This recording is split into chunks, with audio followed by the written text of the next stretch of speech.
Hi friends, మీ అందరికీ నమస్కారం. ఈరోజు నేను మీతో ఒక ప్రశ్న అడగబోతున్నాను. అది మీరు కూడా మీ హృదయంలో ఎప్పుడు ఒకసారి అడిగే ప్రశ్న ఉండవచ్చు. ఎందుకో కొంతమంది ఇతరులకు బాధ కలిగిస్తారు, అయినా కూడా వారి జీవితం సౌకర్యంగా సాగిపోతుంది. ఇది ఎప్పుడు సమాధానం దొరుకుతుంది? ఈ ప్రశ్న చాలా పాతది. మానవ జాతి అస్తిత్వం ఉన్నంత పాత ప్రశ్న ఇది. కానీ దీని సమాధానం కూడా అంతే లోతైనది, సూక్ష్మమైనది. ఈరోజు నేను మీకు ఈ ప్రశ్నకు ఒక సమాధానం చెప్పబోతున్నాను. ఇది కేవలం పదాల సమాధానం కాదు, అనుభవం మరియు ఆధ్యాత్మికతో కూడినది. అదే కాదు, మన కొన్ని కథలు కూడా విందాము. అవి మనకి ఈ విషయాన్ని అర్థం చేసుకోవడంలో సహాయపడతాయి. అందువల్ల ఈ యాత్రను ప్రారంభిద్దాం. ప్రతి కర్మకు ఫలం ఖచ్చితంగా ఉంటుంది. కానీ ఆ ఫలం వెంటనే దొరుకుతుందా? కొంత సమయం తర్వాత వస్తుందా? లేదా వచ్చే జన్మలో వస్తుందా? అది కర్మ స్వభావంపై ఆధారపడి ఉంటుంది. కొంతమంది తమ కర్మలను చిన్నవిగా తీసుకుంటారు, మరింత పాపం చేస్తూ పోతారు, తక్కువగా అనుకుంటారన్నమాట. అప్పుడు దేవుడు వారికి ఒక గట్టి షాక్ ఇస్తారు. వారు మారిపోవటానికి శిక్షిస్తారు. ఉదాహరణకు, రావణుడు, అతనికి వెంటనే శిక్ష రాలేదు, కానీ అతను మర్యాదల హద్దు దాటినప్పుడు అప్పుడు శిక్ష ఎదురైంది. దుర్యోధనుడు, అతని దుష్ట చర్యలు ఆగలేదు, కానీ అతను ద్రౌపదిని అవమానించిన తర్వాత అతని నాశనం ప్రారంభమైంది. అదేవిధంగా ఎవరో ఒకరు జీవితాంతం చెడు కర్మలు చేస్తూ ఉంటారు. మరి ఈ జన్మలో పెద్ద శిక్ష రాకపోతే కూడా ఆ కర్మలు వారిని వదలవు. తర్వాతి జన్మలో దౌర్భాగ్యం, పేదరికం, వ్యాధులు, సంబంధాలలో సమస్యల రూపంలో బయటపడతాయి. కొన్నిసార్లు వ్యక్తికి తన తప్పు అర్థమవుతుంది, కానీ అప్పటికే సరిచేసుకునే అవకాశం ఉండదు. ఇది సృష్టి యొక్క నియమం. ప్రతి కర్మ తన ఫలాన్ని తనతో తీసుకువెళ్తుంది. శ్రీకృష్ణుని అనుసారం పాపం తన పరిమితిని దాటిపోయినప్పుడు దేవుడు స్వయంగా న్యాయం చేయడానికి అవతరిస్తారు. చాలా కాలం క్రితం ఒక రాజు ఉండేవాడు. ఆ రాజుకి అన్నీ ఉండేవి: ధనం, శక్తి, గౌరవం. కానీ అతని హృదయం కఠినంగా ఉండేది. అతని ప్రవర్తన అన్యాయం మరియు అహంకారంతో నిండినది. అతను ఎన్నోసార్లు ప్రజలకు నష్టం చేశాడు, కానీ ఎప్పుడూ పశ్చాత్తాపం చూపలేదు. ప్రజలు అతనిని భయపడి జీవించేవారు, కానీ వారి మనసులో ఒకే ఒక్క ప్రశ్న ఉండేది: ఈ రాజుకు ఎప్పుడైనా తన కర్మఫలం దొరుకుతుందా దేవుడా, లేదా అని ఆలోచించేవారు. ఈ రాజు కథలో ఒక లోతైన సత్యం దాగి ఉంది. ఆ సత్యాన్ని నేను ఈరోజు మీతో పంచుకోబోతున్నాను. ఈ కథ మనకు చెప్తుంది ఏంటంటే, కర్మఫలాన్ని అర్థం చేసుకోవటానికి మనం సాహసం, ధైర్యం కలిగి ఉండాలి. ఎందుకంటే శిక్ష ఎప్పుడు వెంటనే రాకపోవచ్చు, కానీ తప్పకుండా వస్తుంది. ఈ నిజాన్ని అర్థం చేసుకోవడం చాలా అవసరం, ఎందుకంటే అదే జీవితంలో అతిపెద్ద నియమం. ఎలా కర్మ చేస్తామో అలాంటి ఫలమే వస్తుంది. ఆ రాజు పేరు హుసేన్. అతని వద్ద అన్నీ ఉన్నాయి: శక్తి, సంపద, గౌరవం. కానీ అతని హృదయం మాత్రం రాయి లాంటిది. అతని రాజ్యంలో ప్రజలు ఎప్పుడూ అతనిని భయపడేవారు. హుసేన్ ఒక పేద రైతును తన రాజు దర్బారానికి పిలిపించాడు. ఆ రైతు దగ్గర తన భూమి తనదని నిరూపించడానికి ఎలాంటి పత్రాలు లేవు. రాజు ఎలాంటి వాదనలు వినకుండానే ఆ రైతు భూమిని తీసుకున్నాడు. రైతు తన ఇంటికి వెళ్లి చేతులు జోడించి ఆకాశం వైపు చూసి ప్రార్థించాడు: ఓ దేవుడా, న్యాయం నాకు ఎప్పుడొస్తుంది? కానీ న్యాయం వెంటనే రాలేదు. అదే రోజున హుస్సేన్ మహల్లో ఒక గొప్ప ఉత్సవాన్ని జరిపించాడు. మొత్తం పట్టణం హుస్సేన్ మహిమతో మునిగిపోయింది. కానీ రాజు ముఖంపై అస్సలు తృప్తి కనబడలేదు. ఆ రాత్రి అందరూ నిద్రలో ఉన్నప్పుడు హుస్సేన్కి స్వప్నాలలో ఒక రైతు మళ్ళీ అదే రైతు ప్రత్యక్షమవుతూ ఉండేవాడు. భారతదేశ ఉత్తర ప్రాంతాల ఒక ఊరిలో ఇద్దరు అన్నదమ్ములు ఉండేవారు. అందులో ఒకడు చాలా ధనవంతుడు, చాలా అందంగా ఉండేవాడు. ఇంకొకడు చాలా పేదవాడు. అతని పేరు బాబురావు. ఇంకా డబ్బు గలవాడు పేరు శ్రీధరు. అతను చాలా అందంగా ఉండేవాడు. బంగారం, వెండి వ్యాపారం చేసేవాడు. కానీ అతను గుండె రాయకంటా గట్టిది. ఎవరికి కొంచెం సహాయం కానీ దానం కానీ ఏమీ చేసేవాడు కాదు. చాలా క్రూరమైన మనసు కలవాడు.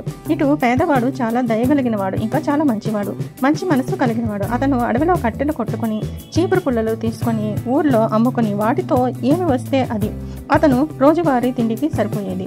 అతనికి ఇద్దరు కవల పిల్లలు ఉన్నారు.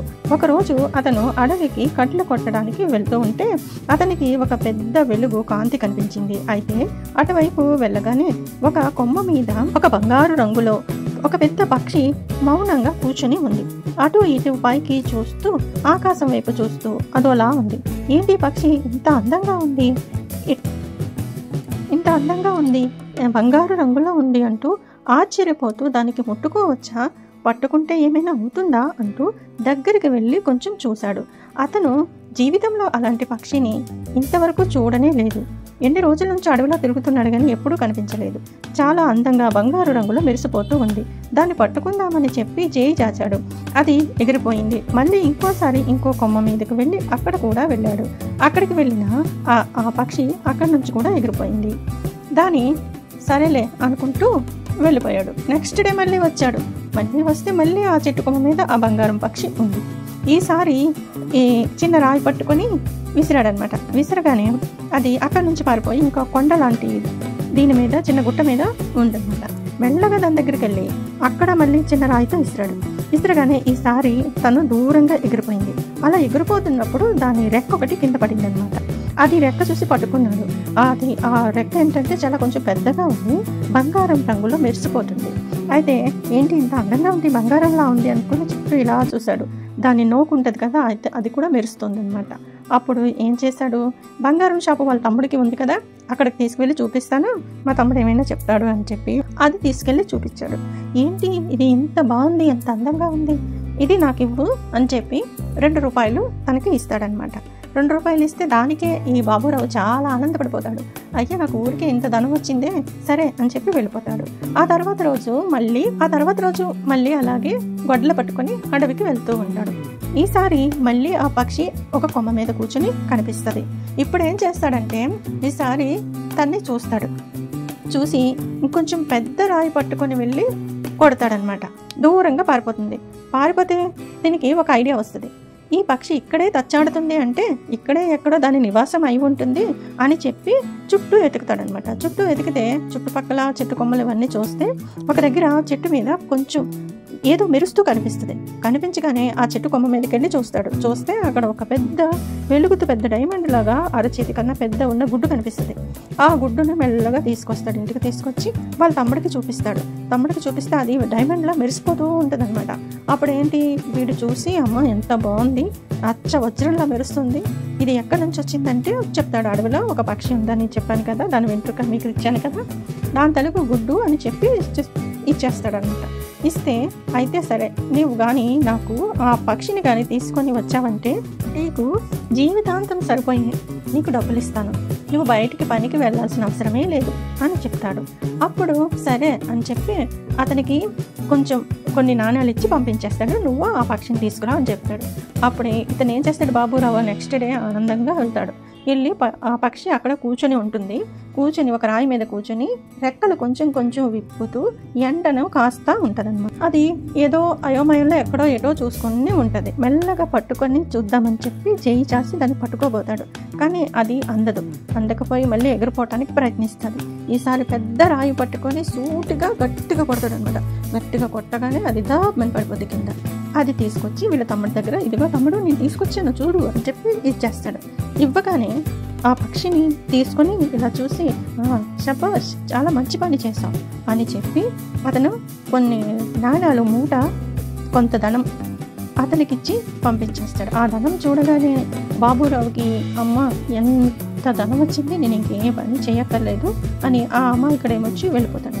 ఇప్పుడు ఈ తమ్ముడు ఏం చేస్తాడో ఆ పక్షిని చిన్నప్పటిది ఒక కథ గుర్తుకొస్తుంది. అది వాళ్ళ తాతయ్య చెప్పుంటారనమాట. ఏమని, ఒక బంగారు రంగులో ఒక పక్షి ఉంటుంది. ఆ పక్షిని కలేజా గుండెకాయ ఉంటుంది. గుండెకాయ దాని లివరు ఆ 2 కానీ తింటే రాత్రి పడుకుంటే తెల్లవారి లేచేసరికి తల దిండు కింద 2 బంగారు గుడ్లు ఉంటాయి అని చెప్తాడు. అది వాళ్ళ తాత చెప్పి ఉంటారనమాట. అయితే దీనికి అది గుర్తుకొస్తుంది. వాళ్ళ ఆవిడకి పిలుస్తాడు. వాళ్ళ ఆవిడకి పిలిచి, చూడు దీన్ని రెక్కలు కానీ ఏవి కానీ వేస్ట్ చేయకుండా శుభ్రంగా కడిగి పెట్టి చక్కగా వండు అని చెప్తాడు. ఏ చిన్న ముక్క కూడా వేస్ట్ చేయకూడదు అని చెప్తాడు. సరేనండి అని చెప్పి వాళ్ళ భార్య ఏం చేస్తుంది, పెడుతుంది అన్నమాట. పొయ్యి మీద పెట్టి అన్ని వేసి మసాలాలు అన్నీ వేసి చక్కగా వండుతుంటుంది. ఈలోగా తనకి ఏదో అవసరం వచ్చి బయటకు వెళ్తుంది అనమాట. ఇంట్లో బాబురావు తలుగు 2 కొడుకులు ఉన్నారు కదా, చిన్నపిల్లలు, 2 కాలో పిల్లలు ఉన్నారు కదా, వాళ్ళిద్దరూ ఆడుకుంటూ కిచెన్లోకి వచ్చి, మంచి వాసన వస్తుందిరా అని చెప్పి చూద్దామని చెప్పి కలుపుతున్నప్పుడు 2 ముక్కలు కింద పడిపోతాయి అనమాట. కింద పడిపోతే, నువ్వు ఒకటి తీసుకో నేను ఒకటి తింటాను అని చెప్పి ఇద్దరు తింటా ఉంటారు. తింటుంటే ఇంతలో వాళ్ళ పిన్ని వస్తుంది. ఏంట్రా చేస్తున్నారు అని అడుగుతుంది.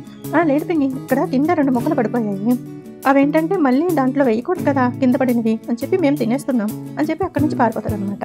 అయ్యో వీళ్ళు ఏం చేశారు అని చెప్పి చూసినప్పటికీ అందులో కలేజా ఉన్ని అదే లివర్ అది ఉండదన్నమాట. అప్పుడు ఇదేం చేస్తుంది, వాళ్ళ ఆయన అన్నీ ఏవి వేస్ట్ చేయకూడదని చెప్పారు కదా, పెంచుకున్న పావురం ఒకటి తీసి దాని లివరు కలేజా అందులో వేసి వండి రాత్రికి వాళ్ళ ఆయనకి వడ్డించేస్తుంది. వడ్డించగానే తను ఏం చేస్తాడు, ఎంతో ఇష్టంగా బాగా తినేస్తాడనమాట. తినేసి హాయిగా పడుకుంటూ పకటి కళ్ళలో కట్టా ఉంటాడు. అబ్బా నాకు తెల్లవారు లెగిసేసరికి నాకు 2 బంగారు గుడ్లు దొరుకుతాయి కదా అని చెప్పి ఆనందంగా పడుకుంటాడు. పడుకున్నాక తెల్లవారు లెగిసి చూస్తే బెడ్ అంతా ఎతుకుతాడు, ఎక్కడ కనిపించవు, గుడ్లు మాత్రం ఉండవు. ఆయన తినలేదు కదా, అయితే గుడ్లు ఉండవు ఏముండవు, ఊరంతా ఎతికేస్తాడు. వాళ్ళ ఆవిడకి అడుగుతాడు, నువ్వేమైనా చూసావా అని. నేను చూడలేదు అని చెప్తుంది. అయితే ఇక్కడ ఈ 2 పిల్లలు తెల్లవారు లెగిసేసరికి వాళ్ళు మంచం పైన 2 గుడ్లు ఉంటాయి పెద్దగా. వీళ్ళు చూసి ఏంటి ఈ బాల్లో ఉన్నాయి అనేసి ఆడుకుందామా, ఎంత బాగా వెలుగుతున్నాయి కదా అని చెప్పి ఇద్దరు వాళ్ళ నాన్న దగ్గర తీసుకెళ్తారు. చూపిస్తారు వాళ్ళ నాన్నకి. చూపిస్తే ఏంటి ఎక్కడి నుంచి దొరికాయరా మీకు, ఎక్కడి నుంచి తీసుకొచ్చారు అని అడుగుతాడు. లేదు నాన్న మంచం మీద ఉన్నాయి అని చెప్తారు. సరేలే ఆడుకోండి అని చెప్పి వదిలేస్తారు. ఆ నెక్స్ట్ డే కూడా అలాగే దొరుకుతాయి. వీళ్ళు మళ్ళీ ఆశ్చర్యపోతారు. అలాగా 3 రోజులు జరుగుతాయి. జరగగానే ఏటైపోతుందో ఏంటో అని చెప్పి ఈ గుడ్లన్నీ తీసుకెళ్ళి వాళ్ళ తమ్ముడికి చూపిస్తారు. తమ్ముడికి చూపించగానే ఏం జరిగింది ఏంటి, మా ఇంట్లో జరగాల్సింది వీళ్ళ ఇంట్లో జరుగుతుందా, అమ్మో మా అన్నయ్య చాలా డబ్బుగలాడు అయిపోతుంది, ఇంకా నన్నేమి ఇచ్చేస్తాడు అని చెప్పి ఒక ప్లాన్ వేస్తాడు అనమాట. వాడికి కుళ్ళు వచ్చేస్తుంది, మనసులో కపటం వచ్చేసి ఏం చేస్తాడంటే, ఇది మంచి శకునం కాదు, నువ్వు మీ 2 పిల్లల్ని వదిలించుకో, లేకపోతే నీకు ప్రమాదం నాకు ప్రమాదం, మన ఇంటికి అరిష్టము, ఇది రాత్రి తెల్లవారు లెగ్గానే గుడ్లు వస్తున్నాయి బెడ్ కింద అని చెప్పేస్తాడనమాట. అయితే వాళ్ళ అన్నయ్య చాలా అమాయకుడు, తమ్ముడు మాట అంటే చక్కగా వింటాడు. తమ్ముడు ఏం చెప్తే అది చేస్తాడు. అందుకని అతను ఏం చేస్తాడు, అడవిలోకి తీసుకెళ్ళి ఆ 2 పిల్లల్ని ఆడిపిస్తాడు. మెల్లగా వదిలి వెళ్ళిపోతుంటాడు అనమాట. నాన్న ఎక్కడికి నన్ను వదిలేసి వెళ్ళిపోతున్నావు అని 2 పిల్లలు అంటారు. లేదు నేను ఇప్పుడే వస్తాను ఇదిగో అంటూ ఏడ్చుకుంటూ కళ్ళు తుడుచుకుంటూ మెల్లగా కనిపించకుండా దూరం అయిపోయి వెళ్ళిపోతాడు అనమాట. 2 పిల్లలు అలా ఏడుస్తూ నాన్న లేరు అనేసి అని ఏడుస్తూ ఉన్నప్పటికీ ఇంతలో చీకటి పడిపోతుంది. నాన్న రాలేదు, చిమ్మ చీకటి, చిన్నపిల్లలు నక్కల అరుపులు, వీటితోనే పెద్ద చెట్లు, ఇవన్నీ చూసి చాలా భయపడిపోతారు. ఎలాగో అలా తెల్లవారుతుంటే అలా నాన్న వస్తాడేమో చూస్తుంటే ఎంతకీ వాళ్ళ నాన్న రారు. ఇంతలో పక్క ఒక చప్పుడు వినిపిస్తుంది. అటుకేసి చూస్తారు. చూసినప్పటికీ మెల్లగా అందులోంచి ఒక వేటగాడు చుట్టుపక్కల నుంచి వస్తాడు. చుట్టుపక్కల నుంచి ఆ 2 పిల్లలు చూసి, బాబు మీరెవరు, ఇక్కడ ఏం చేస్తున్నారు, ఇక్కడ ఎందుకున్నారు అని ప్రశ్నలు అడుగుతారు. అయితే జరిగిందంతా పెద్దవాడు చెప్తాడనమాట. మా నాన్నకి వదిలేశారు మమ్మల్ని, మాకు పెద్ద బంగారం గుడ్లు దొరికేవి, రోజు మేము పడుకుని లేచేటప్పటికి మేము ఉండకూడదు, మేము అపశకనమని వదిలేశారు మాకు అని చెప్తాడు. ఏంటి బంగారు గుడ్లా, అదేంటి, సరే మీరు ఆకలితో ఉన్నట్టున్నారు రండి అనుకుని పిలుస్తాడు. వాళ్ళకం చూస్తే దుమ్ము పట్టిన మోకాలు ధూళి పట్టి, బట్టలు ధూళి పట్టి, మొఖాలంతా దుమ్ము పట్టేసి ఏడ్చుకొని చీముడు కారుతుంది అలా ఉన్నారు పిల్లలు. ఇంతలో మంచి బట్టలు ఇచ్చి మంచి ఆహారం ఇచ్చి తనతోనే అతను ఉంచుకుంటాడు. వాళ్ళకి మంచి వేట విద్యలో ఏమేమైతే అతనికి వస్తాయో అన్నీ ఆ 2 పిల్లలకి నేర్పిస్తారు. ఆ ఏరియాలో ఆ పిల్లలిద్దరూ అందరికంటే మంచి వేటగాళ్ళుగా తయారవుతారు. ఆ ఊరు చుట్టూ అంతా వీరి పేరు మోగిపోతూ ఉంటుంది.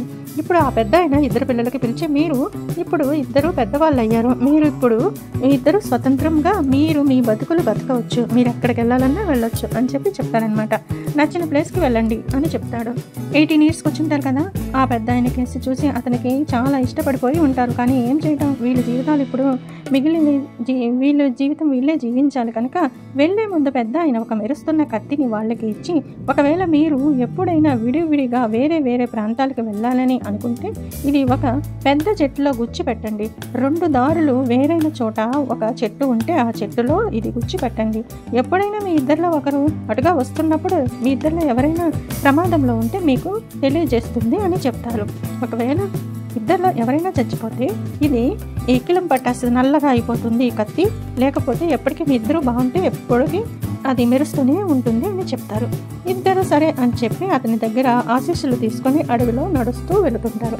అలా నడుస్తూ ఒక చెట్టు కింద కూర్చుని వారు తెచ్చుకున్న అన్నం తినేసి హాయిగా నిద్రపోతారు. వాళ్ళిద్దరూ ఉదయం లేచి మళ్ళీ ప్రయాణం మొదలుపెట్టారు. అడవిలో ప్రయాణం అంటే మాటలు కాదు కదా, అలసిపోతూ అలా వెళ్తూ ఉంటే ఆయాసం వచ్చి అలా నడుస్తూనే ఇద్దరు ఇంతలా వాళ్ళకి ఆకలి దప్పిక వేయడం మొదలైంది. పెద్దవాడు అన్నాడు, తమ్ముడు ఇప్పుడు మనం తిండి కోసం ఏదైనా వేటాడాలి అని అంటాడు.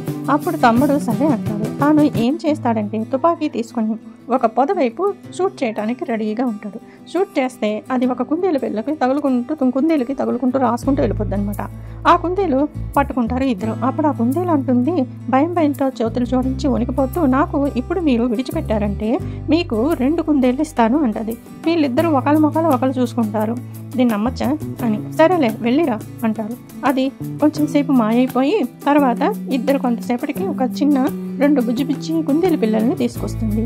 అవి 2 గెంతుకుంటూ చాలా అమాయకంగా కళ్ళు మెరుస్తూ ఉంటాయి. అప్పుడు ఆ 2 పిల్లలకి వాళ్ళకి ఇచ్చి తాను చేతులు జోడించి నన్ను వదిలేసినందుకు ధన్యవాదాలు అన్నట్టుగా చేతులు జోడించి వెళ్ళిపోతుంది. ఆ 2 పిల్లలు చేతుల్లోకి తీసుకొని ఇవి ఎలా తింటాంరా అని ఇద్దరు అవి పట్టుకొని సరే ముందుకు ఇంకేమైనా దొరుకుతాయేమో అని వెళ్తారు. అవి తిన్నా మనకి కడుపు నిండదు, ఏదైనా పెద్దది వేటాడదాం అంటూ ముందుకి ఆకలితో అలా వెళ్తూ ఉంటే నక్కకి చూసి గన్ షూట్ చేయడానికి ఇచ్చేస్తారనమాట. అప్పుడు అది చూసి నాకు ఇప్పుడు మీరు నన్ను వదిలేస్తే మీకు 2 ఇస్తాను అంటది. అయితే ఇదేంటి కుందేలు ముందలగంది తిని కూడా ఎలాగే ఉంటుంది, సరే అయితే అని చెప్పి తనకి కూడా వదిలితే కొంతసేపటికి నక్క కూడా చిన్న నక్క పిల్లల్ని తీసుకొచ్చి చాలా బుజ్జిగా మెరుస్తా అమాయకంగా టింగు అంటూ ఎగురుకుంటూ వస్తుంటాయి. అవి చూసి అవి అబ్బాయి ఎంత బుజ్జిగా ఉన్నాయిరా, ఎలాగరా ఇచ్చేస్తాము అని అనుకుంటారు. కానీ అప్పుడు నక్క సరే నేను మీకు 2 ఇచ్చాను కదా, నేను ఇంక వెళ్తాను అనేసి అంటది. సరే అనేసి దానికి అనుమతిస్తారు. అయితే ఈ 2 పిల్లలు ఇప్పుడు కుందేలు పిల్లలు నక్క పిల్లలు ఈ 2 పట్టుకొని ముందుకు వెళ్తారు. పెద్దవాడు అంటాడు, తమ్ముడు చాలా ఆకలిస్తుంది, ఇప్పుడు ఏది ఏమైనా సరే ఏది దొరికితే అది మనం తిందాము, ఇంకా క్షమించకూడదు అని అనుకుంటూ ఉంటే పొదల్లోంచి చప్పుడు వినిపిస్తుంది. ఇప్పుడు ఒక తోడేళ్ళు అటు నుంచి వస్తుంది. దాని చర్మం వెంట్రుకలు అందంగా హెల్దీగా మెరుస్తూ ఉంటాయి. వాళ్ళిద్దరూ వెళ్ళి దాన్ని పట్టుకుంటే అప్పుడు ఆ తోడేలు అంటుంది, మీరు నన్ను వదిలేస్తే నేను మీకు 2 ఇస్తాను అంటుంది. అయితే ఇదేంటి, ఇది 3వసారి, ఈ అడవుల్లో ఏం జరుగుతుంది అని అనుకుంటారు. అవి అనుకుంటూ సరే చెప్పి పంపిస్తారు. అప్పుడు తోడేలు కొంతసేపటికి 2 చిన్న పిల్లలు పట్టుకొని వస్తుంది. వాళ్ళిద్దరూ కృతజ్ఞతలు చెప్పినట్టు చేతులు జోడిస్తుంది వాళ్ళిద్దరికి. వీటిల్ని తిందామని చూసేటప్పటికి అవి ఎంతో అమాయకంగా బుజ్జిగా చూస్తూ వాళ్ళకేసి నవ్వుతూ ఉంటాయి. ఇంకేం తింటారు, వాటిని ఏం జరుగుతుందో ఏం తెలియదు. వాటిని చూసి జాలిపడి మళ్ళీ నేను ఇంకేమైనా చూసుకుందాంలే అని చెప్పి మళ్ళీ ముందుకు అలా వెళ్తారు. ఇద్దరు అన్నదమ్ములు దగ్గర కుందేలు నక్క తోడేలు తాలూకా పిల్లలు ఉన్నాయి. సరే అని చెప్పి ముందుకి వెళ్తూ ఉంటారు. అప్పుడు వాళ్ళకి ఒక పెద్ద ఎలుగుబంటి కనిపిస్తుంది. దాన్ని పట్టుకొని గన్ షూట్ చేయాలని చూస్తారు. వీళ్ళకి అది కూడా నమస్కరించి నన్ను విడిచిపెడితే మీకు 2 ఇస్తాను అని చెప్తుంది. మళ్ళీ వీళ్ళిద్దరు ఆలోచనలో పడతారు. ఒకళ్ళ ముఖాలు ఒకళ్ళు చూసుకుంటారు. ఇదేంట్రా బాబు అనుకుని అయినా సరే వాళ్ళిద్దరూ అనుమతి ఇస్తారు. అప్పుడు కొంతసేపట్లో అది మాయం అయిపోయి ఇద్దరు చిన్న పిల్లలు బాలు పిల్లల్ని తీసుకొస్తుంది. అవి చాలా బుజ్జిగా అమాయకంగా వీళ్ళిద్దరికేసి వాటికి పాపం ఏమవుతుందో తెలియదు. అది చూసి మళ్ళీ వీళ్ళిద్దరు జాలేసి అవి కూడా పట్టుకొని ముందుకు వెళ్ళిపోతూ ఉంటారు. ఇప్పుడు వాళ్ళ దగ్గర కుందేలు నక్క తోడేలు ఇంకా ఎలుగుబంటి పిల్లలు ఉన్నాయి. అవన్నీ పట్టుకుని వాళ్ళు ముందుకు వెళ్ళడం మొదలుపెట్టారు. కొంచెం దూరంలో వెళ్ళారో లేదో వాళ్ళకి కొద్ది దూరంలో ఒక పెద్ద సింహం కనిపించింది. దాని రంగు రూపు కళ్ళు చాలా భయంకరంగా ఉంది. వీళ్ళకి కొంచెం భయం అనిపించినా తుపాకీ తీసి దాన్ని వేటాడడానికి ముందుకు వెళ్తున్నారు. ఆ సింహం అప్పుడు తుపాకీని చూసి వాళ్ళకి ప్రార్థించడం మొదలుపెట్టింది. మీరు గనక నన్ను విడిచిపెడితే మీకు 2 ఇస్తాను అని అంటుంది. మళ్ళీ ఇద్దరు ఆశ్చర్యపోతారు. ఏంటి ఈ అడవిలో ఏం జరుగుతుంది, ఇంత విచిత్రంగా ఉందేంటి ఈ అడవి, ఎవరు చూసినా పిల్లలు ఇచ్చి 2 పిల్లలు ఇచ్చి వెళ్తున్నారు, ఏంటి అడవి అని అనుకుంటారు. సరే ఒక ఛాన్స్ ఇద్దాం అని ఇద్దరు అన్నదమ్ములు ఒకరి ముఖాలు ఒకరు చూసుకొని తనకి కూడా ఛాన్స్ ఇస్తారు. కొద్దిసేపు తర్వాత ఇద్దరు చిన్న పిల్లలతో వచ్చి చేతులు జోడించి ఇదిగోండి తీసుకోండి, మీకోసం తీసుకొచ్చాను అని చెప్తుంది. అప్పుడు ఆ సింహం పిల్లలు చూసి వాళ్ళిద్దరూ చాలా చిన్నగా ఉన్నాయి, ఎంత బుజ్జిగా ఉన్నాయి, ఎంత అమాయకంగా ఉన్నాయి అంటూ చేతుల్లోకి తీసుకుంటూ ఆ పెద్ద సింహాన్ని పంపించేస్తారు. అప్పుడు వాళ్ళ దగ్గర కుందేలు నక్క తోడేలు ఎలుగుబంటి సింహం పిల్లలు ఉన్నాయి. అలా కొంత దూరం వెళ్తూ వెళ్ళగానే చిన్నపిల్లలు కూడా ఆకలితో ఉన్నాయి. అందరూ చాలా ఆకలిగా ఉన్నారు. ఎన్నో గంటలు అయిపోయాయి. ఇంకా ఆకలి సహించడం వాళ్ళ వల్ల కావటం లేదు. అప్పుడు వాళ్ళిద్దరు అన్నదమ్ములు నక్కకేసి చూసి, మీరు అడవిలో చాలా తెలివైన జంతువులు కదా, మీకు మంచి పేరు ఉంది, మీకు దారి అన్నీ తెలుస్తాయి, ఎలా వేటాడాలో తెలుస్తుంది, మీరు చెప్పండి అని అడుగుతారు ఇద్దరు అన్నదమ్ములు. అప్పుడు ఆ 2 నక్క పిల్లలు ఒకళ్ళ ముఖాలు ఒకళ్ళు చూసుకొని పక్కకు వెళ్ళి కుసురు ఏవో మాట్లాడుకుని మళ్ళీ వీళ్ళ దగ్గరకు వచ్చి, ఇక్కడ కొంచెం కొంచెం దూరంలో ఒక చిన్న గ్రామం ఉంది. అక్కడ నుంచి మా అమ్మ నాన్న కోళ్ళు తెస్తూ ఉంటాయి. మనుషుల దగ్గర అక్కడికి వెళ్ళి చూద్దాం అని సలహా ఇస్తాయి. అప్పుడు అందరూ కలిసి ఒకరి వెనక ఒకరు మెల్లగా గ్రామంలోకి వెళ్ళడం మొదలుపెట్టారు. ఊరుకు సమీపంలో చిన్నగా లైట్లు కనిపించాయి. చిన్న చిన్న మనుషుల మాటలు కూడా వినిపిస్తున్నాయి. అలా చూస్తుండగా నక్కలు 2 కోళ్లను తీసుకొచ్చాయి. కోళ్ళు తీసుకురాగానే వీళ్ళిద్దరూ వద్దులే కోళ్ళొద్దు, మనం వెళ్ళిపోదాం అని చెప్తారు. చెట్లు, చేమలు, కొండలు అలా తిరుగుతూ ఉన్నారు. వాళ్ళతో పాటు ఈ జంతువులు కూడా తిరుగుతున్నాయి. వీళ్ళతో వాళ్ళ ప్రయాణం కొంచెం సులువుగా అనిపించింది వాళ్ళిద్దరికి. అందరూ కలిసి ఉండటం వల్ల ప్రయాణం పెద్ద కష్టం అనిపించలేదు. అలా కొంత దూరం వెళ్ళిన తర్వాత వాళ్ళకి ఒక జమీందారు కనిపిస్తాడు. అతను చాలా ధనవంతుడిలా ఉన్నారు. అతను వీళ్ళిద్దరు కేసి చూసి, మీరిద్దరు మంచి వేటగాళ్ళు కదా, మీరిద్దరు ఎవరైనా నాతో ఒకరు వస్తారా, రాగలరా, నా దగ్గర జాబు కూడా ఇస్తానని చెప్తారు. అప్పుడు ఇద్దరు ఒకరికొకరు చూసుకున్నారు. ఇప్పుడు ఇద్దరు కలిసే ఉండాలని అనుకున్నారు. ఎప్పుడూ విడిపోలేదు. కానీ ఇది మంచి అవకాశం, ఒకరైనా బాగుపడతారు కదా అని అనిపించింది ఇద్దరికి. ఇద్దరు కాసేపు పక్కకు వెళ్ళి మాట్లాడుకున్నాక తర్వాత చిన్నవాడు శ్రీధరు అతనితో వెళ్ళడానికి సిద్ధమయ్యాడు. ఇప్పుడు ఇద్దరు విడిపోయే సమయం వచ్చింది. ఇద్దరు వాళ్ళు సామానులు పంచుకున్నారు. వాళ్ళ దగ్గర ఉన్న జంతువులను కూడా పంచుకున్నారు. పెద్దవాడు సుకేసు బాలు, తోడేలు, నక్క, కుందేలు, సింహం తన దగ్గర ఉంచుకున్నాడు. ఇద్దరు ఒకరికొకరు కౌగిలించుకున్నారు. కళ్ళ నీళ్లు పెట్టుకున్నారు. అప్పుడు వాళ్ళకి వాళ్ళ గురువు గారు ఇచ్చిన కత్తి గుర్తుకు వచ్చింది. ఒక పెద్ద చెట్టు మానుకి దాని తొనలో ఆ కత్తిని దించి ఇద్దరు అన్నదమ్ములు వెళ్ళిపోయారు. ఎవరైనా ప్రమాదంలో ఉంటే అది చూస్తే వాళ్ళకి అర్థమైపోతుంది తన అన్నదమ్ముడు ప్రమాదంలో ఉన్నాడనే అదే గుర్తు. ఇద్దరు దారులు వేరైపోయాయి. సుకేషు పడమర వైపు వెళ్ళిపోయాడు. శ్రీధరు తూర్పు వైపు వెళ్ళిపోయాడు. శ్రీధరు అలా తూర్పు వైపు జంతువులు కలిసి వెళ్తూ ఉన్నాడు. ఆ ఊర్లోకి వెళ్ళగానే అంత ఖాళీగా ఉంది. ఒక్క మనిషి కూడా కనిపించట్లేదు. కానీ కొంచెం దూరంలో ఎవరైనా ఒక ఏనుగు లేకపోతే సింహము గుర్తు పెట్టుకుంటారు ఊరు మధ్యలో. కానీ అక్కడ ఒక లేడి పిల్ల గుర్తు ఉంది. ఏంటి ఇంత వింతగా ఉంది అనుకుంటూ ఉన్నాడు. ఇంతలో ఊరు లోపలికి ఇంటికి వెళ్ళినాక జంతువులన్నిటికీ ఒక దగ్గర బోన్లో పెట్టి తనతో వచ్చిన సరాయితో అడిగాడు, ఏంటి ఇదంతా ఇలా ఉంది, అంత ఖాళీగా ఉంది ఊరంతా అని అడిగాడు. సరాయి మాలిక్ చెప్పాడు, రేపు ఈ దేశ రాజకుమారి చనిపోబోతుంది అని అన్నాడు. శ్రీధర్ అడిగాడు, ఎందుకు, ఆమె ఒంట్లో బాలేదా, ఏమైనా పెద్ద జబ్బేమైనా ఉందా, ఏదైనా ప్రాబ్లమా అని అడుగుతాడు. అప్పుడు ఆ సరాయి మాలిక్ అన్నాడు, లేదు, ఆమె చాలా ఆరోగ్యంగా ఉంది, ఇంకా చాలా అందంగా కూడా ఉంటుంది, కానీ చావు నుంచి ఎవరు తప్పించలేరు, అది కూడా చాలా క్రూరంగా అని ఆగిపోయాడు. అతని కళ్ళల్లో దుఃఖం కనిపించింది. శ్రీధర్ అడిగాడు, ఏంటది, ఏం జరగబోతుంది, ఏదో ఒక కారణం ఉంటుంది కదా, అమాయకమైన ఆడపిల్లల్ని బలి ఇస్తున్నారు అని గంభీరంగా అడిగాడు. అప్పుడు ఆ సరాయి గట్టిగా ఊపిరి పీల్చుకొని, ఇక్కడికి కొంచెం దూరంలో ఒక పర్వతం ఉంది, ఆ పర్వతం దగ్గర ఒక పెద్ద సర్పం ఉంటుంది, దానికి 7 తలలు ఉన్నాయి, అది ఎంత భయంకరంగా ఉంటుందంటే ఊరంతా దానికి భయపడుతుంది. ఆ పాము ఒక షరతు పెట్టింది, రోజు ఒక కన్నెపిల్లని తన దగ్గరికి పంపాలి, లేకపోతే తను ఈ రాజ్యాన్ని అంతటిని ధ్వంసం చేస్తుందని అంటుంది. ఊర్లో అందరూ కన్నెపిల్లలు అయిపోయారు. ఇంకా మిగిలింది ఈ ఒక్క రాజకుమారి మాత్రమే. రేపు రాజకుమారి వంతు. అప్పుడు శ్రీధరు మనసు చలించిపోయింది. కోపంగా అడిగాడు, మీరు ఎందుకు ఆ పాముని చంపడానికి ప్రయత్నించలేదు అని. ఎంతో మంది వీరులు, వేటగాళ్ళు, చాలా మంది పాములు పట్టేవాళ్ళు, చాలా మంది రాజులు వచ్చారు, కానీ ఎవ్వరు వెళ్ళిన వారు బ్రతికి తిరిగి రాలేదు. సరే, నేను ఏదైనా ఆలోచించి ఒక నిర్ణయానికి వచ్చి మీకు ఏదైనా చెప్తాను, నాకు కొంచెం టైం ఇవ్వండి అని చెప్పి జంతువులు ఉన్న చోటుకి వెళ్ళాడు శ్రీధరు. జంతువులన్నిటికీ ఒక దగ్గర పెట్టి జరిగినదంతా, తను విన్నదంతా చెప్పాడు. అప్పుడు సింహానికి చాలా కోపం వచ్చి గట్టిగా గర్జించింది. తర్వాత వెలుగుబంటి కోపంగా చూసింది. తోడేలు గుర్ర అని చూసింది. పాపం కుందేలు మాత్రం భయంగా ఉనికిపోయింది. సింహం అనింది, దాన్ని ముక్కలు చేసేయాలి. ఎలుగుబంటి అనింది, అవును, దాన్ని చీల్చేయాలి. తోడేలు అనింది, అవును, నాకు కూడా అదే అనిపిస్తుంది. నక్క మాత్రం, తొందరపడకండి, కొంచెం ఆలోచించాలి, రాజకుమారికి ఎలాంటి అపాయం జరగకుండా మనం దానిని సంహరించేలా మంచి ఉపాయం ఆలోచించాలి. మనం ఇక్కడ నుంచి ఎంత వేగమైతే అంత వేగం పారిపోవడమే మంచిది. శ్రీధరు అందరి మాటలు విన్నాడు. కానీ నక్క కేసి చూసి, నీ ఉపాయం నాకు నచ్చింది, నువ్వు చుట్టుపక్కల వెళ్ళి అసలు ఆ సర్పం గురించి అన్ని వివరాలు తెలుసుకొని దాన్ని ఎలా సంహరించాలో ఉపాయం తెలుసుకునిరా అని చెప్పాడు. అప్పుడు నక్క అడవిలోకి వెళ్తూ అడవిలోని నక్కలన్నింటినీ కలిసింది. జరిగిందంతా చెప్పింది. అది నక్కలు విని, అందులో ఒక ముసలి నక్క ఉంది. తాను మాట్లాడుతూ, నేను ఆ పామును చంపే ఉపాయం అయితే నాకు తెలియదు, కానీ ఇక్కడికి కొంచెం దూరంలో ఒక పాడుబడిన పురాతనమైన గుహ ఉంది. ఆ గుహలో చాలామంది ఋషులు మునులు తపస్సు చేస్తూ ఉండేవారు. ఒకవేళ నీ మాలిక్ ఒక రోజు రాత్రి అక్కడికి వెళ్ళి విశ్రమిస్తే ఏదైనా దివ్య సంకేతం దొరకొచ్చు. వెంటనే నక్క శ్రీధర్ దగ్గరికి వచ్చి ఆ బుద్ధిగల నక్క చెప్పినదంతా శ్రీధర్కు చెప్పింది. వెంటనే శ్రీధరు ఎవరికీ చెప్పకుండా జంతువులనన్నీ తయారు చేసి ఒక కొండ గుహ వైపు బయలుదేరాడు. కొంచెం కొంచెం చీకటి అవుతుండగా శ్రీధరు ఆ గుహ వైపు వెళ్ళి ఆ గుహ వైపు వచ్చాడు. అది చూస్తే ఎప్పటి నుంచో ఎవరూ అక్కడికి వచ్చినట్టు లేరు. చాలా కాలంగా ఎవరూ అటువైపు రాలేదు. ఇప్పుడు శ్రీధర్ మెల్లగా గుహలోకి వెళ్ళి జంతువులను ఒక దగ్గర కూర్చొని శ్రీధర్ మెల్లగా జపం చేసుకుంటూ భగవంతుణ్ణి జపిస్తూ అలా అలసిపోయి మెల్లగా నిద్రలోకి జారుకున్నాడు.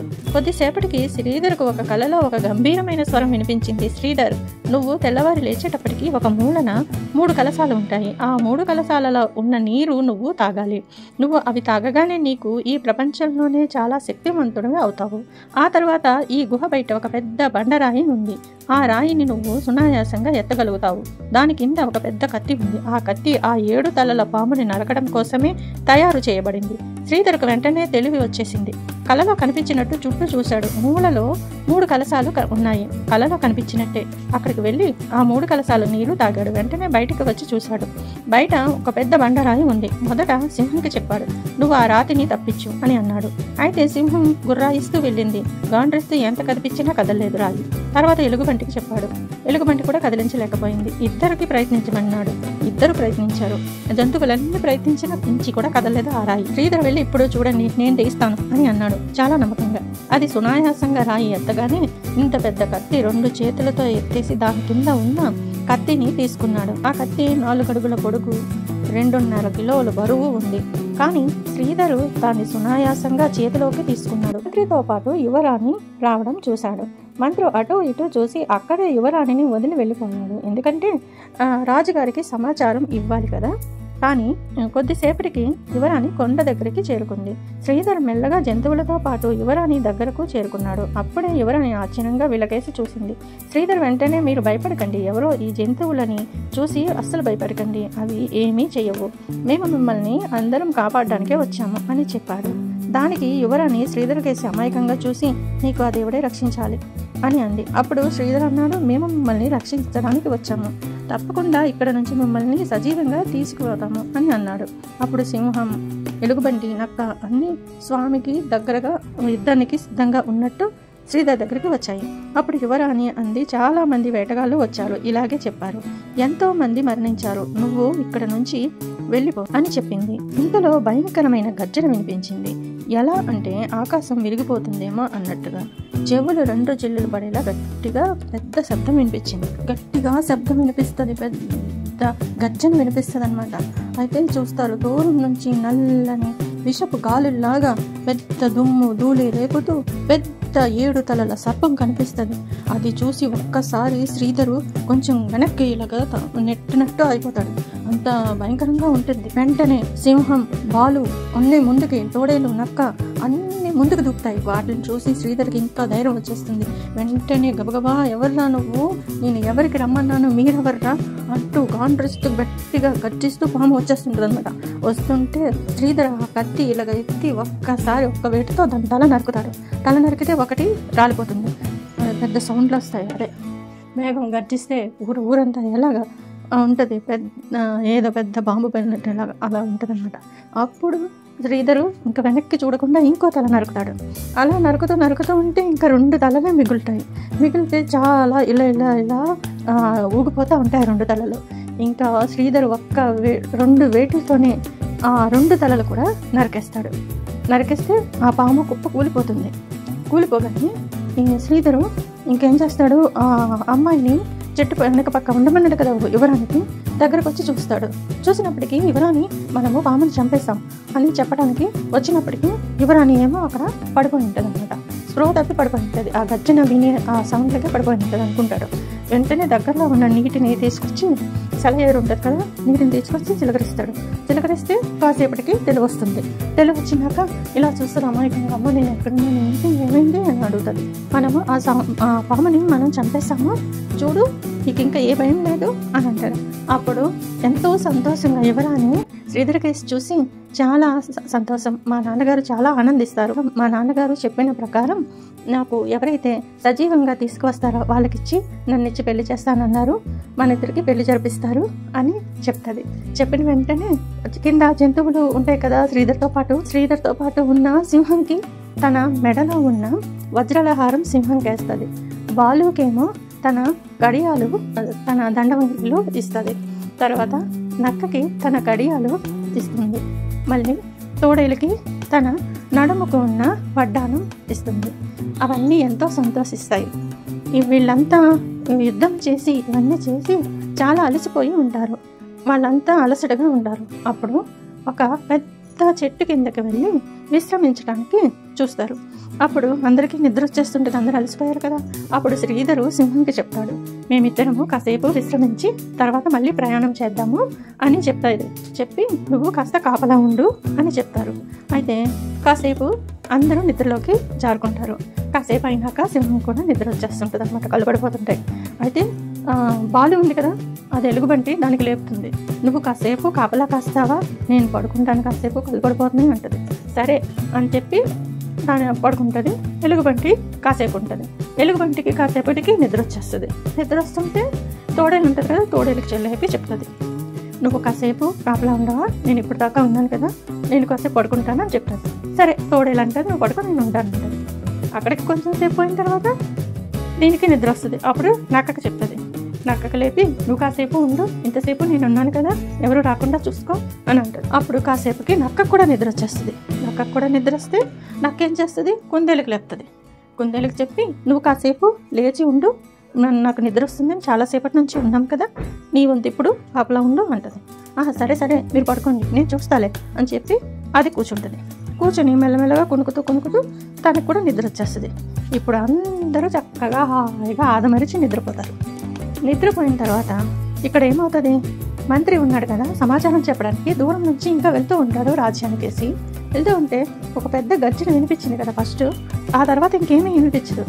ఆశ్చర్యపోతాడు, ఏంటి ఆవాజులు ఏమీ రావట్లేదు, ఎంత సైలెంట్గా ఉందేంటి, ఏమైనా జరిగిందా, ఏం జరిగింది అని చెప్పి చూడటానికి వెనక్కి వస్తాడు.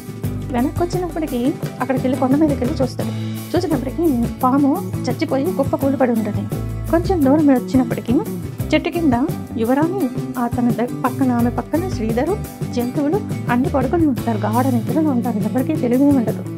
అయితే శ్రీధరు దగ్గర ఉన్న కత్తిని మెల్లగా తీసుకొని, భారంగా ఉంటుంది కదా అది ఎత్తి ఒక్క ఏటుతోని శ్రీధరు తల నరికేస్తాడు. తల నరికేసి మెల్లగా యువరానికి లేపుతాడు. యువరానికి లేపి నువ్వు చప్పుడు చేయకుండా ఇటు రా అంటాడు. అదేమో పక్కనే ఉన్న శ్రీధర్ని చూసి అమ్మ ఏమైపోయింది అని గుండెలు బాదుకున్నట్టు చూసినప్పటికీ గట్టిగా నోరు మూసేస్తాడు యువరాణి నోరు మూసి దూరం పట్టుకెళ్ళిపోయి, నువ్వు నేను చెప్పినట్టు విను. ఈ మంత్రికేమో కపటం వచ్చేస్తుంది అనమాట, నేనే ఆ పాముని చంపానని చెప్పి రాజు దగ్గర మంచి మార్పులు కొట్టేసి యువరాణిని పెళ్లి చేసుకుంటాను అని దుర్బుద్ధి పుట్టి ఇలా చేస్తాడనమాట. అప్పుడు యువరాణి అంటుంది, ఎందుకు ఇలా చేసావు అని అంటాడు. నువ్వు నేను చెప్పినట్టు వినకపోతే నిన్ను కూడా ఇక్కడ చంపేస్తాను అని అంటాడు. సరే నా నుంచి నీకేం కావాలి అని అంటుంది. ఏం కావాలి అంటే, నాకు మీ తండ్రితో చెప్పాలి నువ్వు నేనే ఈ సర్పాన్ని చంపానని, అప్పుడు నీకు నాకు పెళ్ళవుతుంది, నాకు ఆ రాజ్యం కావాలి అని చెప్తాడు. అయితే నేను ససేమిరా ఒప్పుకోకపోతే నేను చంపేస్తాను అని అంటాడు. అంటే సరే భయపడుతూ ఒప్పుకుంటుంది. ఇద్దరూ రాజ్యం చేరుకుంటారు. మంత్రి చెప్తాడనమాట, రాజా నేనే చంపాను, నేను దాన్ని చంపి రాజకుమారుని తీసుకొచ్చాను అని చెప్తాడు. అప్పుడు రాజు కూతుర్ని చూసే ఆనందంలో, సజీవంగా వచ్చింది కదా చనిపోకుండా, అప్పుడు చూసి చాలా ఆనందించి అమ్మా నిజమేనా అని అడుగుతాడు. అప్పుడు మంత్రికేసి చూస్తారు, నిజమే అయి ఉంటుంది అని అంటది. తర్వాత మీరు వాగ్దానం చేసిన ప్రకారం మా ఇద్దరికి పెళ్లి చేయండి అని అంటాడు మంత్రి. వాలకం అంటే తనకి ఇష్టం లేదేమో అన్నట్టు అతను వాలకం చూస్తే ఏమ్మా చేసేయమంటావా అని అంటాడు. అయితే ఏం చెప్పకపోతే గట్టిగా అడుగుతాడు రాజు, నిజమేనా ఇతనే చంపాడా, నేను చెప్పమంటావా, ఏమైనా తేడా ఉందా, నేను పెళ్లి ఇష్టమా లేదా అని అడుగుతాడు. గాబరపడి మంత్రికేసి చూసి గాబరపడిపోద్దన్నమాట. గాబరపడిపోయి నాకు 1 సంవత్సరము గడువు కావాలి అంటుంది. సంవత్సరం గడువు కావాలంటే ఈ మంత్రి ఏమో సంవత్సరం గడువా ఎందుకు అని అంటాడు. ఏదో తడబడుతుంది ఏదో ఉందని చెప్పి, సరే నువ్వు సంవత్సరం టైం తీసుకో అని అంటాడు. ఇక్కడ కుందేలు చెవుల మీద ఒక తేనెటీగ గిర్రని తిరుగుతూ ఉంటుంది. తిరుగుతూ ఉంటే ఇలా దులుపుకుంటుంది. మళ్ళీ వచ్చి మళ్ళీ కూర్చుంటుంది. చెవుల మీద ఇలా గిర్రమని తిరుగుతుంది, పొడుస్తూ ఉంటుంది. మళ్ళీ దులుపుకుంటుంది. ఈసారి గట్టిగా పొడుస్తుంది తేనెటీగ. అప్పుడు ఒక్కసారి కుందేలు లేచి కూర్చుంటుంది. కూర్చొని కెవ్వమని అరిచి కూర్చుంటుంది అనమాట. అరిచి కూర్చుంటే ఇంకా అరుపుకి అందరూ లేచిపోతారు. అందరు జంతువులన్నీ, సింహం, నక్క, తోడలన్నీ లెగిసిపోయి చూస్తాయి. చూసినప్పటికీ పక్కన శ్రీధరు చనిపోయి ఉంటాడు. మెడ మొండెం వేరయ్యి ఉంటాయి. అది చూసి సింహం అన్నీ గట్టిగా కోపంగా చూస్తాయి. ఒకటికేసి ఒకటి. ఎవరు చేశారు ఏంటి ఇలా అయింది, మహారాణి ఇవ్వరాని ఏది పక్కన లేదు, ఏమైంది, దాని తనకేమైంది అని గొడవ పడతాయి. ఫస్ట్ సింహంకి కోపం వస్తుంది. సింహం ఎలుగుబంటి కడుగుతుంది. ఎవరు చేశారో నీకు చెప్పాను కదా అనేసుకొని అడిగితే అప్పుడు ఎలుగుబంటి తోడలు కేసి చూస్తుంది. తోడలు నక్క కేసి చూస్తుంది. నక్క కుందేలు కేసి చూస్తుంది. కుందేలు ఇంకెవరు లేరు. అన్ని కుందేలను పట్టుకుంటాయి. నువ్వే చేసావు ఇవంతా, నీ వల్ల ఇదంతా జరిగింది అని అన్నీ అరుస్తాయి, మీదకి వచ్చేస్తుంటాయి. ఆగండి, నేను ఒక ఉపాయం చెప్తాను. కొంచెం దూరంలో ఒక పర్వతం ఉంది. అక్కడ ఎవరైనా దెబ్బ తగిలినా ఏమైనా ఆ పసరు రాస్తే తగ్గిపోతుంది. ఒకవేళ ఏదైనా కట్ అయితే, అంగాలు ఏవైనా కట్ అయితే అవి జోడించి ఆ రసం రాస్తే వెంటనే నయమైపోతుంది, కలిసిపోతుంది అని చెప్తారు కుందేలు. అప్పుడు షేర్ గట్టిగా అరుస్తుంది. ఎక్కడుంది, ఎంత దూరంలో ఉంది అని అడుగుతుంది. అప్పుడు కుందేలు అంటుంది, ఇక్కడ 200 కిలోమీటర్ల దూరంలో ఉంది అని అంటుంది. అప్పుడు కోపంగా సింహం అంటుంది, 24 గంటల్లో నువ్వు అది తీసుకురా, లేకపోతే నువ్వు నా చేతిలో అయిపోతావు అని అంటుంది. నేను తప్పకుండా తీసుకొస్తాను అని చెప్పి నన్ను వదిలేయండి అని చెప్పి వెళ్తుంది కుందేలు. 24 గంటలు కాకముందే వచ్చేస్తుంది ఆ జడీబూటీ తీసుకుని. అప్పుడు సింహం దాని నోట్లో నుంచి ఆ సంజీవని మొక్క తీసుకొని అంటుంది, ఎలుగుబంటి కేసి చూసి, నువ్వు చాలా తెలివైన దానిలాగా కనిపిస్తున్నావు. నువ్వేం చేస్తావంటే అతని యొక్క మొండెమూతల జోడించి గట్టిగా పట్టుకో. కుందేలుకంటుంది, నువ్వు తోడేల మీద ఎక్కి ఆ రసాన్ని పిండు. అన్ని ఎవరి పనుల్లో వాళ్ళు నిమగ్నమై వాళ్ళ స్వామిని బతికించుకోవటానికి సర్వ ప్రయత్నాలు చేశాయి. ఎందుకంటే వాళ్ళ స్వామిని అవి చాలా ప్రేమిస్తున్నాయి. కొంతసేపటి తర్వాత శ్రీధరు తలకి మొండెనికి ఎప్పుడైతే జడీబూటీ అదే సంజీవిని రసము తగిలిందో కొంచెం కదలడం మొదలుపెట్టాడు. తర్వాత గుండె చప్పుడు వినిపించింది. కొంచెంసేపు తర్వాత అతను ఆవులిస్తూ గట్టిగా అంటూ లేచాడనమాట. లేవగానే జంతువులన్నీ తన స్వామి లేవడం చూసి ఎంతో సంతోషంగా గెంతులు వేశాయి. అప్పుడు సింహము శ్రీధర్కి సహారా ఇస్తూ, స్వామి మీకు ఎలా అనిపిస్తుంది, బాగానే ఉన్నావా అని అంటుంది. అప్పుడు శ్రీధరు నేను బాగానే ఉన్నాను అని చెప్పి గట్టిగా ఊపిరి పీల్చుకొని చుట్టుపక్కల చూశాడు. అందరూ ఉన్నారు, కానీ యువరాణి కనిపించలేదు. అప్పుడు సింహం కేసి చూసి, యువరాణి ఏమైంది, ఎక్కడ అని అడుగుతాడు. అప్పుడు సింహం జరిగినదంతా తన స్వామి కోసం ఏం చేశారో అన్నీ పూసగుచ్చినట్టు ఉన్నట్టు చెప్పాయి. యువరాణి గురించి వాళ్ళకి ఏమీ తెలియదు. అందువల్ల యువరాణి గురించి ఏమీ చెప్పలేకపోయాయి. శ్రీధరు ఇంకా అక్కడ ఉండడం ఉచితం కాదని చెప్పి మెల్లగా మంత్రి రాజకుమారి వెళ్ళే వైపు వెళ్ళారు. ఊర్లో అందరూ అతను సర్కస్ వాడు అనుకున్నారు. సర్కస్ వాడిలాగా జంతువులు వేసుకొని తిరుగుతూ ఉంటే అతను సర్కస్ వాడేమో అని అనుకున్నారు. సింహం మెడలో వజ్రాల హారం, నక్క మెడలో రత్నాల హారం ఇవన్నీ చూసి జనాలు, ఇదేంటి ఇంత వింతగా ఉన్నారు వీళ్ళు, ఎవరైనా మాయలోడా ఏంటి ఇతను అని వింతగా చూసేవారు. మెల్లమెల్లగా సంవత్సరం తర్వాత ఎక్కడైతే రాజకుమారిని రక్షించాడో అక్కడికి చాలా మెరుపులతో మెరిసిపోతూ ఊరంతా అలంకరించబడి ఉంది. అప్పుడు శ్రీధరు సరాయి మాలిక దగ్గరికి వెళ్ళి, 1 సంవత్సరం కింద ఎక్కడ ఏమి వెలుగు లేదు, ఒక్క మనిషి కూడా కనిపించలేదు, ఇప్పుడేంటి ఇంత సందడిగా ఉంది ఊరంతా అని అడుగుతాడు. నీకు తెలీదా, సంవత్సరం కిందట ఒక పెద్ద సర్పము రాజకుమారికి బందీ చేసి ఉన్నాం. ఇప్పుడు అది మంత్రి దానిని సంహరించి రాజకుమారుని తీసుకువచ్చాడు అని చెప్తాడనమాట. అయితే ఇప్పుడేంటి ఇలాగా అన్ని అలంకరించబడి ఇంత వైభవంగా ఉంది అనేసి అంటే, అప్పుడు సరాయి మాలిక్ అంటాడు, నీకు తెలీదా, ఈరోజు రాజకుమారి మంత్రి యొక్క పెళ్లి నిశ్చయమైంది, ఈరోజు పెళ్లి అని చెప్తాడనమాట. శ్రీధరు మౌనంగా ఉండిపోతాడు. కానీ లోపల ఏదో తెలియని బాధ కలుగుతుంది. ఆ తర్వాత రోజు శ్రీధరు సరాయి మాలిక దగ్గరికి వెళ్ళి నేను రాజమహల్ వెళ్ళాలి అంటాడు. రాజమహల్ దేనికి, ఏమైంది అనేసి అంటే నేను రాజకుమారిని పెళ్లి చేసుకోవాలి అని అంటాడు. నీకేమైనా పిచ్చి పట్టిందా అని అంటాడు. కాదు, నేను రాజకుమారిని నేను రక్షించాను, ఇదిగోండి దానికి సబూతు అని చెప్పి, సాక్ష్యం ఇదిగో అని చెప్పి వీడేం చేసి ఉంటాడంటే పాముని చంపినప్పుడు ఆ 7 తలల తలకు 7 నాలుకలు ఒక రుమాల్లో చుట్టి పెట్టుకుంటాడు. అవి చూపిస్తాడనమాట. చూపించి సాక్ష్యం చూపించి ఇదిగో నేను చంపాను, మంత్రి కాదు అని ఉన్నట్టు అంత జరిగిందంతా చెప్తాడు. ఎలాగైతే తన ప్రాణాలని ఒడ్డి రాజకుమారిని రక్షించాడో అంతా వివరిస్తాడు. అప్పుడు సరాయి మాలిక్ ఇదంతా విని, నువ్వెన్ని చెప్పినా ఏం చేసినా నేను రాజమహల్కి అయితే తీసుకెళ్ళగలను, కానీ నువ్వు యువరాణితో పెళ్లి చేసుకోలేవు అని అంటాడు. అప్పుడు శ్రీధర్ అంటాడు, అచ్చా అవునా అని అంటాడు.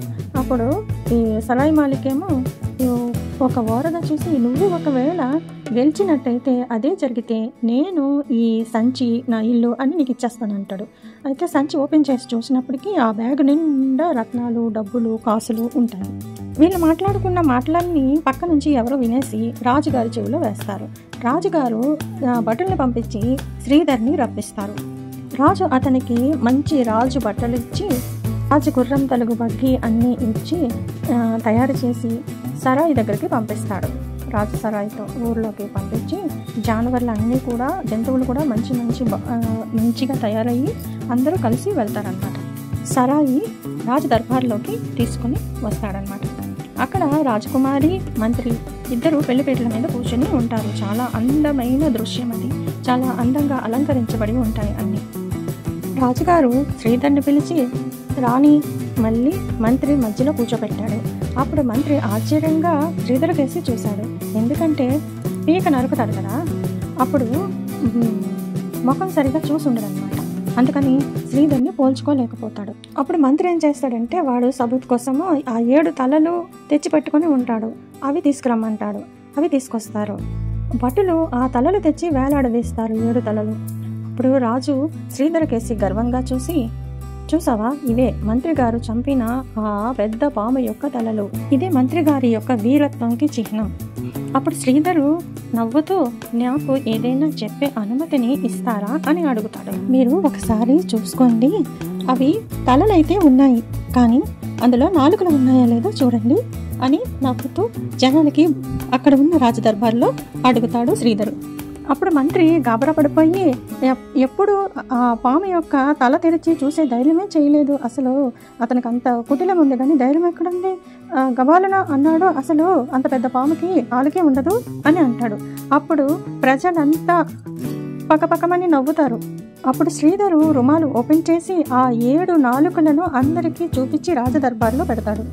అతను ఒక్కొక్క పాము నోరు తెరిచి అందులో నాలుకలను అందులో పెట్టేశాడు. పూర్తిగా సైలెంట్గా అయిపోయింది. అప్పుడు శ్రీధరు ఆ రుమాలను తీసుకువచ్చి యువరాణి దగ్గరికి వచ్చి, ఈ రుమాలని మీరు గుర్తుపెట్టారా అని అడుగుతాడు. ఎందుకంటే అది రుమాలు తనే ఇచ్చుంటుంది అనమాట. రాజకుమారి చాలా ధ్యానంగా చూసి, అవును, ఇది నా రుమాలే, నేను అతనికి ఇచ్చాను, అతను అప్పుడు నా దగ్గర నుంచి తీసుకున్నారు, ఈ రుమాలు నాదే అని అంటుంది. ఎవరైతే నన్ను ఆ పాము నుంచి రక్షించారో అతనికి నేను ఇచ్చాను అని చెప్తుంది. అప్పుడు రాజు అడుగుతాడు, నువ్వు రాజకుమారిని రక్షించినప్పుడు నువ్వెందుకు ఆమెను పెళ్లి చేసుకోవడానికి రాలేదు అని అడుగుతాడు. అప్పుడు శ్రీధర్ అంటాడు, నేను చాలా ప్రమాదంలో దూరంగా ఉన్నాను అని అంటాడు. ఎలాంటి ప్రమాదం అని అడుగుతాడు. మంత్రి తన రాజకుమారిని తను పెళ్లి చేసుకోవటానికి కోసము నన్ను చంపించాడు అని చెప్తాడు. నాకు విశ్వాసఘాతం జరిగింది, నా విశ్వాసం గల జంతువులే నన్ను రక్షించాయి, వాటి ప్రేమ వల్లే నేను బ్రతికి బయటపడ్డాను అని చెప్తాడు. నేను 1 సంవత్సరం వరకు అలా తిరుగుతూనే ఉన్నాను, నాకేమీ తోచడం లేదు. సంవత్సరం తర్వాత నేను వచ్చినప్పుడు ఇక్కడ ఇలా జరుగుతుంది అని చెప్తాడు శ్రీధరు.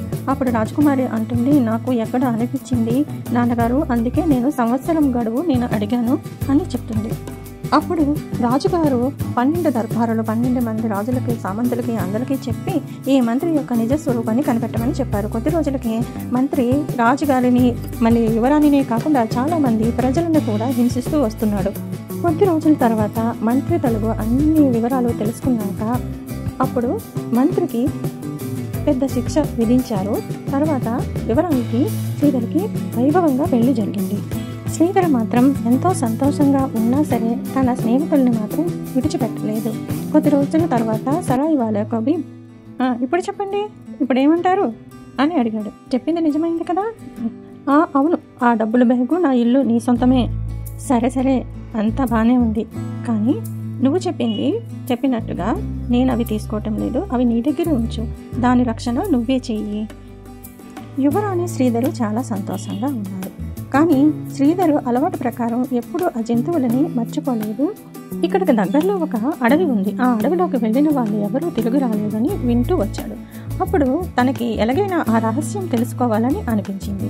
అప్పుడు శ్రీధరు వేటకు బయలుదేరాడు. అడవిలో ఏముందో తెలుసుకుందామని. కానీ వాళ్ళ ఫ్రెండ్స్ జంతువులు ఉన్నాయి కదా, చాలా వారించాయి. వద్దు, వెళ్ళొద్దు, తన స్నేహితులు చెప్పాయి అడవిలోకి వెళ్ళొద్దు అని అడవిలోకి ఒక్కడివి వెళ్ళొద్దు అని చెప్తే శ్రీధర్కి అదొక రకమైన కుతూహలంతో నేను వెళ్ళాలి అంటూ పట్టుకున్నాడు.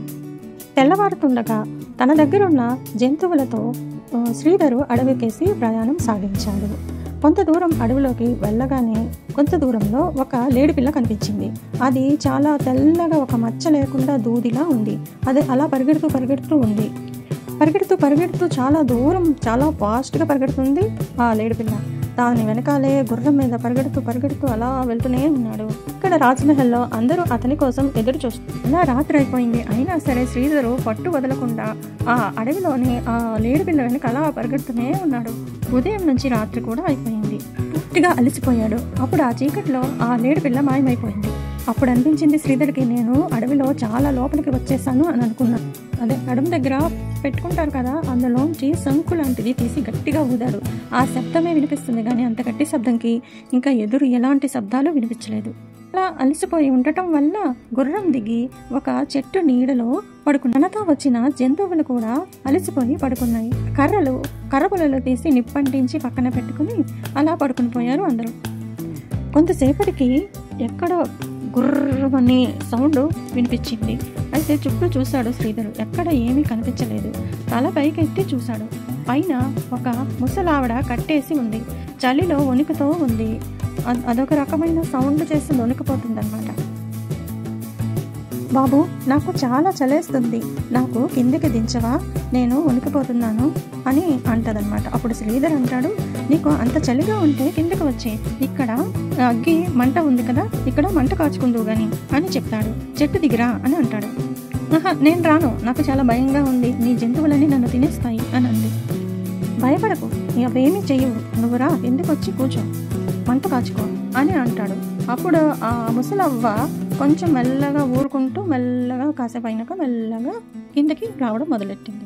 ఆ ముసలవ్వ ఒక మాయావి అన్నమాట, ఒక విచ్. అదంటుంది, నీ జంతువులు నాకు నుక్సాన్ చేస్తాయి, నేను కొన్ని పుల్లలు కింద పెడతాను, ఆ పుల్లలన్నీ నీవు వాటి వీపు మీద ఇలాగా ఆనించి పెట్టు, అప్పుడే నేను వస్తాను అని అంటుంది. సరే పెద్దమ్మ, నేను అలాగే చేస్తాను అని ఆ ముసలవ్వ మీద శ్రీధర్కి కనికరం వేసి అలాగే చేస్తాను అని అంటాడు. పైనుంచి ఒక చిన్న కర్ర పుల్లని కింద పడేసింది. అప్పుడు శ్రీధరు పాదాల దగ్గర పడింది. అది తీసుకొని జంతువులు అన్ని వీపు మీద కొంచెం కొంచెం ఇలా రాశాడు. అవి రాయగానే ఆ జంతువులన్నీ రాళ్ళుగా మారిపోయాయి. శ్రీధరు ఆశ్చర్యపోతే అలా చూస్తూ ఉండిపోయాడు. వెంటనే ఆ జాదూగర్ని ఆ విచ్ మాయావి ఏం చేసిందంటే వెంటనే దిగి శ్రీధర్ చేతిలోని పుల్ల లాక్కుని శ్రీధర్ బీప్ మీద కూడా రాసింది. వెంటనే తను కూడా రాయి అయిపోయాడు. ఆ జంతువుల రాళ్ళ బొమ్మలని ఈ శ్రీధర్ని ఒక గుహలో పడేసింది. అంతకుముందే అక్కడ బోల్డని గుట్టలుగా బొమ్మలు పడి ఉన్నాయి. వాళ్ళంతా ఇంతకుముందు వచ్చిన వాళ్ళే రాళ్ళుగా మారిపోయి ఉన్నారు. ఇప్పుడు ఎవరు అని రోజు రోజుకి ఎదురు చూస్తూ ఉంది శ్రీధర్ కోసం. రోజులయ్యాయి, వారాలయ్యాయి, వారాలు నెలలుగా. కొద్ది రోజుల తర్వాత యువరాణి మనసు కూడా విరిగిపోయి ఎవరితో ఏమీ మాట్లాడకుండా ఉదాసీగా ఉండేది. కొన్ని రోజుల తర్వాత అదే రాజ్యానికి శ్రీధర్ యొక్క అన్న సుకేష్ కూడా అక్కడికి వచ్చాడనమాట. వచ్చే ముందు ఎక్కడైతే అతను కత్తి ఇస్తాడు కదా, విడిపోయినప్పుడు చెట్టుకి పెడతారు, దాన్ని చూడటానికి వెళ్తాడు. అది చూసినప్పుడు ఏమై ఉంటుంది, రాజమహల్కి వెళ్ళి కనుక్కుందాం, ఇలా జరిగింది కదా అని చెప్పి రాజమహల్లోకి వెళ్ళగానే అతనికి ఘన స్వాగతం పలుకుతారు. కానీ ఇద్దరు ఒక్కలాగే ఉంటారు, కవల పిల్లలు కదా. ఇవ్వరాని అనుకుంటుంది, తనే శ్రీధరు అని అనుకుంటుంది. అరవటం మొదలుపెట్టింది. ఇన్ని రోజులు ఎక్కడుండిపోయావు ఏంటి అని. నేను అడవిలో తప్పిపోయాను, ఎలాగోలాగా ఇంటికి వచ్చేసాను అని చెప్పి కొద్ది రోజులకి శ్రీధర్కి ఏమైందో అన్నీ గుప్తంగా తెలుసుకున్నాడు. జంగల్ యొక్క ఈ అడవిలోకి వెళ్ళాడో ఆ అడవిలో మాయాజాలం ఉందని తెలుసుకున్నాడు. కానీ తన తమ్ముడిని ఎలాగైనా బతికించాలని అడవిలోకి వెళ్ళటానికి నిశ్చయించుకున్నాడు. 10 రోజుల తర్వాత రాణి రాజుతో చెప్పాడు, నేను అదే జంగల్లోకి వెళ్తున్నాను, మళ్ళీ వచ్చేస్తాను అని చెప్తాడు. వాళ్ళు యువరాణి రాజు ఎంత వద్దని చెప్పినా బయలుదేరుతాడు. తను కూడా తన దగ్గరున్న జంతువులతో అడవిలోకి దూసుకొని వెళ్ళాడు. తనకి కూడా సేమ్ తెల్లగా ఉన్న లేడిపిల్ల కనిపించింది.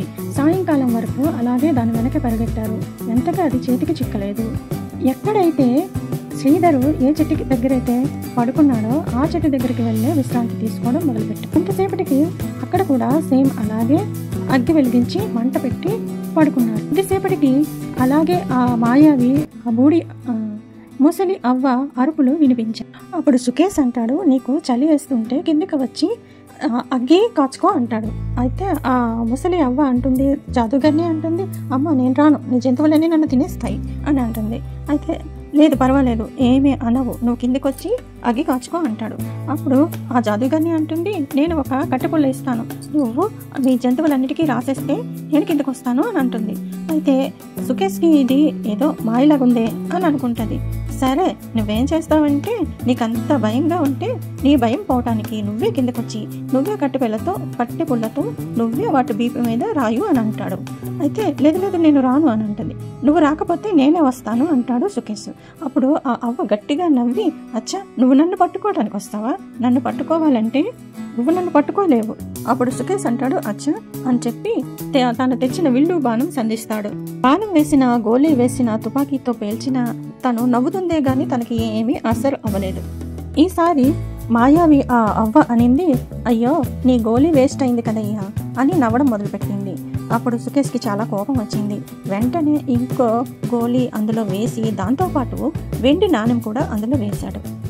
ఇప్పుడు నువ్వు బతికి చూపించు అని పేల్చాడు. పేల్చిన వెంటనే అది ఆ మాయావి తగిలి గట్టిగా అరుస్తూ కింద పడిపోయింది. వెంటనే సుకేష్ ఆ మాయావి అవ్వ పీక మీద కాలు పెట్టి అడిగాడు, గట్టిగా అడిగాడు, మా తమ్ముడిని నువ్వేం చేశావు, చెప్పు, నిజం చెప్పు అని అన్నాడు.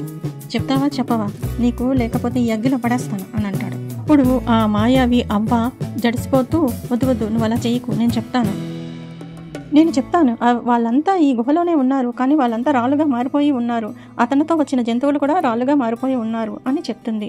సుకేష్కి చాలా కోపం వస్తుంది. నిన్ను అని చెప్పి దాని జుట్టు పట్టుకొని గుహ ద్వారం వరకు ఈడ్చుకుంటూ వెళ్ళాడు. ఇప్పుడు నా తమ్ముడినే కాదు, ఎవరెవరికైతే నువ్వు రాళ్ళుగా మార్చావో వాళ్ళందరినీ బతికిచ్చు.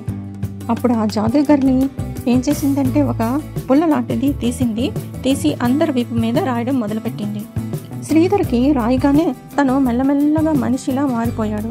జంతువులు కూడా మామూలుగా చేసింది. వీళ్ళనే కాదు, ఆ అడవిలో ఎవరైతే తప్పిపోయారో, ఎవరెవరికైతే రాళ్ళుగా మార్చేసిందో వాళ్ళందరికీ మనుషుల్లా మార్చింది. శ్రీధరు వాళ్ళ అన్నను చూసి చాలా సంతోషంగా, నువ్వు ఇక్కడికి ఎలా వచ్చావు, నాకేం జరిగింది, ఆ మాయావి ఏం చేసింది అని అన్ని గబగబా అడగడం మొదలుపెట్టాడు. వాళ్ళ అన్నయ్య వివరంగా, నేను తిరుక్కుంటూ నీ ఊరు వచ్చాను, నీ దేశం వచ్చాను, అక్కడ నాకు ఘన స్వాగతం పలికారు, నాకు ఇలా యువరాణి అందరూ నువ్వే అని అనుకున్నారు, నేను కామ్గా ఉండి నీ గురించి అన్నీ తెలుసుకున్నాక నీకోసం నేను ఇలా వచ్చాను అని చెప్తాడు. అప్పుడు శ్రీధరు నవ్వుతూ, అన్నయ్య మనిద్దరం ఒకేలాగుంటాం కదా అని అంటాడు. అయితేనే ఇప్పుడు మళ్ళీ మజా చేద్దాం, ఇద్దరము వేరువేరుగా రాజ్యంలోకి వెళ్దాం. శ్రీధర్ ఇలా అనగానే సుకేష్కి చాలా బాగా నచ్చింది, చాలా ఆనందంగా అనిపించింది. ఇద్దరు వేరువేరు దారుల్లో సభలోకి ప్రవేశించారు. 2 ద్వారాల నుంచి జనాలు అరడం చూసి రాజుగారు, ఏంటి 2 ద్వారాల నుంచి వినిపిస్తున్నాయి, ఇటువైపు నుంచి అని ఆశ్చర్యపోయాడు. 2 ద్వారాల నుంచి ఒక మనిషి ఎలా వస్తాడు అని ఆశ్చర్యపోయాడు. ఇద్దరు దర్బారులోకి ఒకేసారి ప్రవేశించి చూడగా మహారాజుకి అర్థం అవ్వలేదు. నా అల్లుడు ఎవరు అని ఆశ్చర్యంగా ఇద్దరికేసి చూస్తున్నాడు. రాజు వెంటనే యువరానికి పిలిచి, అమ్మాయి, ఇద్దరిలో నీ భర్త ఎవరు చెప్పు అని అన్నాడు. రాజకుమారి కొంచెం సేపు ఆశ్చర్యపోయి అలాగే చూస్తూ ఉండిపోయింది.